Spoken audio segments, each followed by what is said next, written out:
It's time for the fast men. It's the men's 100 metres.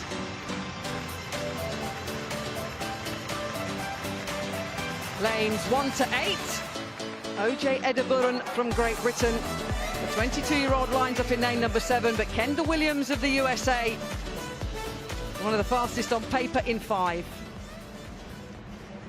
So Simon Magagwi of South Africa, the former South African record holder at this event, 10.07 seconds this season, under 10 seconds at his best.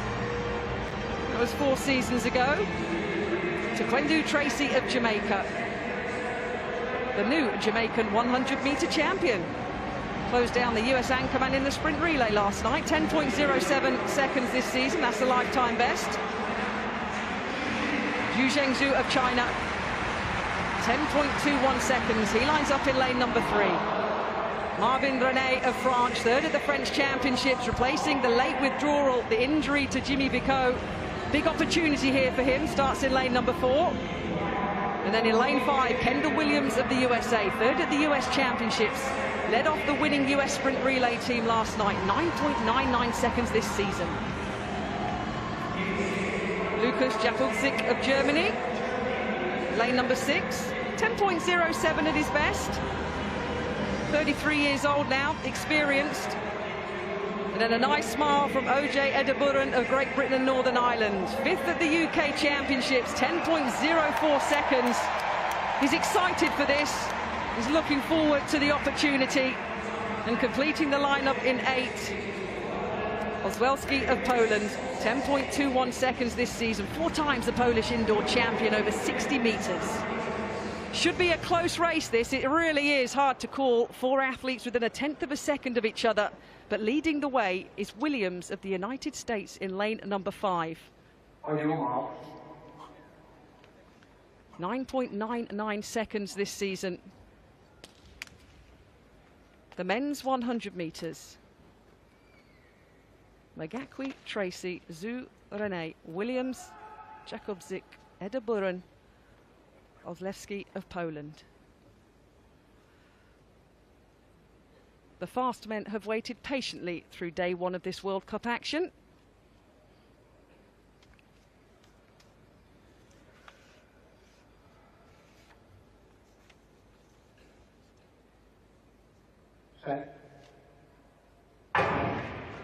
Well, it's a good start. It's a pretty even start as well. The Jamaican Tracy going well in lane number 2. Williams has got a bit of work to do here.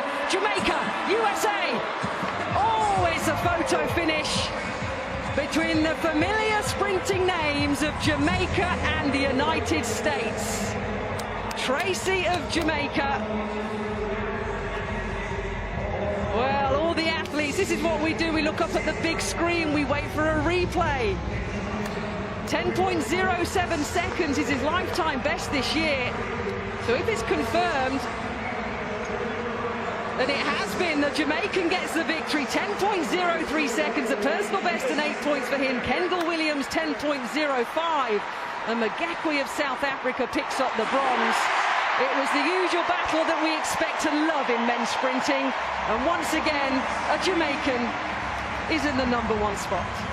Well, the Jamaicans are really, one generation has come and virtually gone, but look, second to right there. Taekwondo Tracy gets a brilliant start, the 25-year-old, and this is running to a personal best battle. Brilliant battle with Magagwi of South Africa in the green on the far side, but he takes it marginally there from the charging Kendall Williams of the USA, who takes second place. Very, very tight at the finish, but 10.03 and maximum points for the Jamaicans. Well, he did lead off the Jamaican team, which won their heat last year at the World Championships here in London. But of course, we know the ending and the DNF of the Jamaican team in the final race that included Usain Bolt. But there's your photo finish. I said it was hard to call, but Tracy grabs the victory from Williams by 2/100ths of a... 8 points for the Jamaican team, 10.03, PB and personal best. America, though, pick up more points with Kendall Williams. South Africa in 3rd. Of a second. That's the margin that separated Jamaica from the United States in the men's 100 meters at the World Athletics Cup in London. Not a stride length. not a phase advantage. 2 hundredths. At top sprint speed, that's roughly 24 centimeters, less than the length of an adult hand. And inside that gap was the whole story of how a race is won. Reaction, acceleration, top speed mechanics, and the late race neural collapse nobody in the stadium could see happening in real time. By the end of this breakdown, you'll watch any 100 meters final and know exactly where the race is decided. And it's never where the crowd thinks it is. Going into the final, the numbers favored the United States. Kendall Williams had posted 9.99 seconds this season, the only sub-10 in the field. That kind of lead creates expectations. Williams had also led off the American 4x100 relay team the previous evening, meaning his neuromuscular system had already been taxed once at maximal output. That matters. What's surprising about this race isn't that Jamaica won.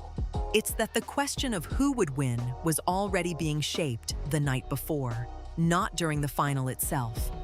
Tocqueville Tracy of Jamaica was the new national champion. His lifetime best entering the final stood at 10.07 seconds.